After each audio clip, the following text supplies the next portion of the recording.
So a lot of people wonder how much swelling and bruising they're going to have after surgery. The answer is that it really varies from person to person.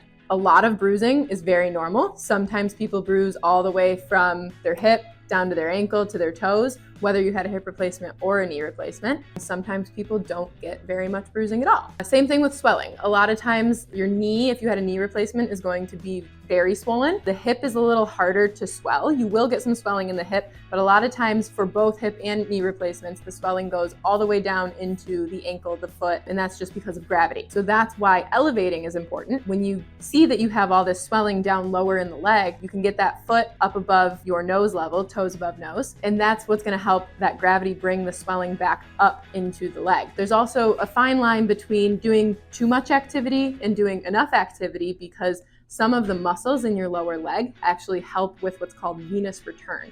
And that'll help bring some of that swelling back up also, so that your ankle and your foot isn't so swollen. A lot of times people are concerned about the swelling, and sometimes swelling can be concerning. Things to look out for are going to be swelling, especially in the calf, that's accompanied by redness, heat, tenderness to the touch, and those things can indicate something like a blood clot, and that would be a concern. But most of the time, swelling and bruising is not of concern and is very normal after a hip or a knee replacement.